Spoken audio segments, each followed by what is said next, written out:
So for the last few years, the Panasonic UE150 has been the go-to PTZ camera for high-end production work. Now that they've introduced the UE160, which sits at a higher price point and doesn't replace it, it sits alongside it, right? Yeah, I think there's going to be a lot of high-end productions going, okay, what is that? Is that for us? Is that not for us? Do we need to go for it? Can we stick with our 150s? You know, who's that camera for? Should we break that down a little bit for them? I think that's a really good idea because there are subtle differences and there are differences in the technology as well, which differentiate the two models. But as you say, it's not necessarily a replacement for the 150, but a sort of new higher end feature-rich model. So what are the main things that this has changed or added? I think one of the major things is a new sensor. So it's actually a lower resolution sensor. It's the UE150 had a 15 megapixel sensor. This is, I think, about 9.5 megapixels. So that will mean we get better low light performance, and that came out in our tests as well. The low light was the 150 was already a decent low light camera, but this does improve that. Also, they've added an optical low pass filter in front of the sensor, which knocks off, or it sort of negates moire issues. And this is particularly interesting when you're using it in virtual production with a sort of LED backdrop behind it. Yes, absolutely. Stop you seeing that dot pitch and getting weird sort of moire patterns when you're using it with LED screens. The other area that I've heard talked about with that is sports, with the adverts running alongside That's very of the true. pitch. Yeah, I mean, LED panels, yes, it's not just virtual production, they're ubiquitous in you know, concerts, in you know, behind bands. Concerts, of course, behind bands, the extended reality stuff. But you know, on the pitch with those adverts, those can't be waving all over the place with moire patterns. Exactly. And they're as what's we paying know, for the sport. moire is the enemy of compression. So when you actually broadcast this stuff, and this is very much a broadcast camera, you know, knocking off that extra detail will make it a lot easier for the codecs to be compressed. And am I right in thinking a low pass filter like that is just not very common at all in PTZ cameras? So I don't know of another PTZ which has a low pass filter. In fact, so it may well be the only one. And also phase detection autofocus. So this new sensor is not only giving them this ability to have the low pass, but also have phase detection, better autofocus. Previously, all Panasonic across the range pretty much were using contrast-based autofocus, and that can be confused. Phase detection is a more sophisticated method of picking its focus, and it uses a combination of the contrast detection and phase detection to give you the best of both worlds, really. So we can imagine it to be a lot more reliable. We're seeing this in so many more PTZ cameras now, this decent autofocus performance, and I just think it's so important. You know, we've got it on mirrorless cameras, we've got it on camcorders now. Why, and even cinema cameras, why would you not have it on PTZ cameras, which are the whole point of them is to be automation, simplification, exactly. Yes, autofocus is very important for this. Of course, you don't have to use it. If you're used to the other ways of working, you don't have to use it. But I think it's such an important tool to have in a PTZ camera. Absolutely. So the other reasons you may prefer a 160 over a 150 are some totally new abilities which it gains. Probably for sport, the most interesting thing will be a double frame rate, 120 frames a second output through dual 3 gig SDI outputs. Oh, that's fancy. So you will need a sort of infrastructure behind it, something like an EVS system, so that they don't come cheap. But then you can do sort of slow motions at half speed slow-mo as well. You know, great, because I've seen these used, the 150 was used for Amazon's coverage of tennis tournaments on some of the lesser courts, some of the outlying tennis courts. And suddenly to give those cameras the ability to do slow-mo is a major upgrade for them. Well, you say there you're using it on lesser courts. It's like it's a not quite as good option to using the more traditional cameras, and there are still elements of that, but it's massively closing that gap, introducing features like that. Between the high-end cameras costing 50, 60,000 pounds and these PTZs, which suddenly, you know, the £11,500 seems relatively low price. Sure, when you compare it to a 50 grand. Alternatives for doing this sort of production. Yes. What about workflow? Are there advantages to workflow that it brings? Yeah, we've got some new, I mean, it's a sort of Swiss Army knife of workflows, really, because it not only brings full NDI, and that's full NDI at 4K 50 or 60 frames a second, but also NDI HX. It's got the SRT and all the other features the 150 had, but it's got this new full NDI as standard.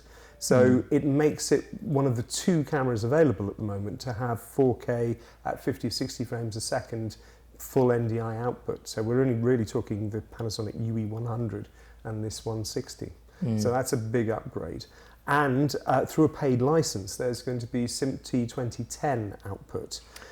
Okay. Yes, SIMT 2010, it's, I always described SDI as Firewire for grown-ups. That just shows where I've come from in sort of my age of being in this industry. And SIMT 2010 is sort of NDI for the broadcast world. It's even lower latency, higher quality codec, which is used in television studios. Sort of the most modern, latest TV studios are using this as a way of video over IP with terribly low latency and very high quality.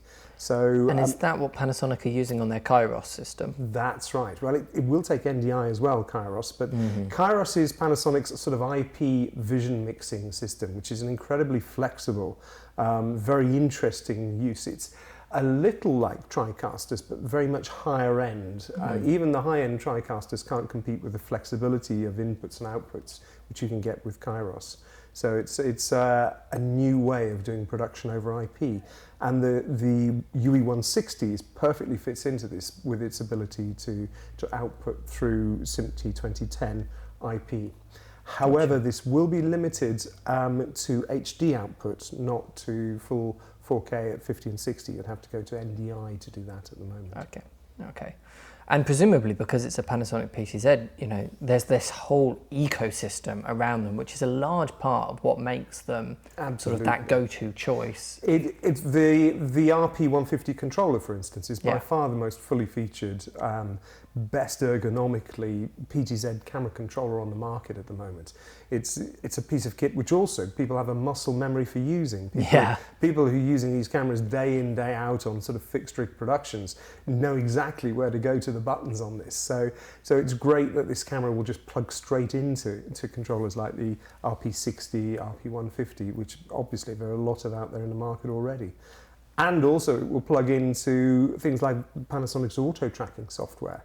So these are sort of £1,000 or so licenses per camera, and you need a fairly meaty PC to run it on, but then you can have the camera automatically tracking the talent on set rather than having to have a manual operator. And you may not use this all the time, but it's a great way of having the other cameras following action while your controller is just concentrating on one. Then it can switch to another one and it's almost in the right place to carry on the shot. So auto tracking does have a place in full production. Massively. Even if you have only a few cameras using it just as sort of backup cameras almost. Exactly. So it's a very interesting camera. I think the low pass filter and the SIMT 2010 just not available anywhere else in the industry. So it's definitely... So if you want those, this is the go-to one. But if you want what slow motion, sort of genres of customer, people working in what kinds of work are going to be wanting to take a look at this? Because it's got 3D output as well, so it reports the position, the lens position, all this information will go out to virtual production software and systems. People in virtual productions will love it because the anti-moire will create less problems on set with LED backdrops in virtual production. Sport will love it because of the half speed, the slow motion, and also the 20 times reach of that zoom will be enough for most pitches. Who else could use this?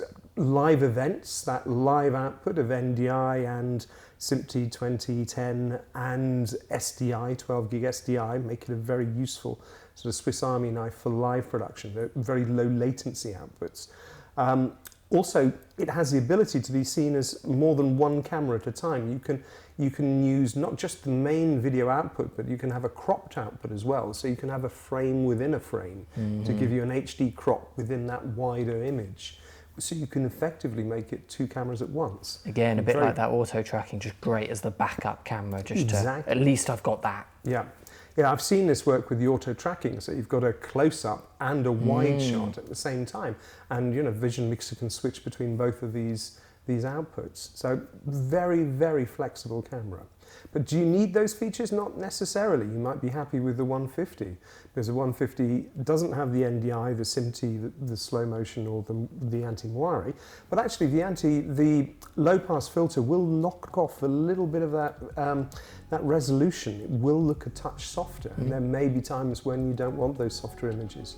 You want every little bit of detail. So it's something people are going to want to be trying and comparing, right? That's right. Yes, I think you have to see the two side by side to realise what difference that will make. Sure. So if you want to buy a Panasonic UE160 or just talk in general about the PTZ workflow, just get in touch with ProV and the sales team with the links down below. Thanks for watching. See you in the next one.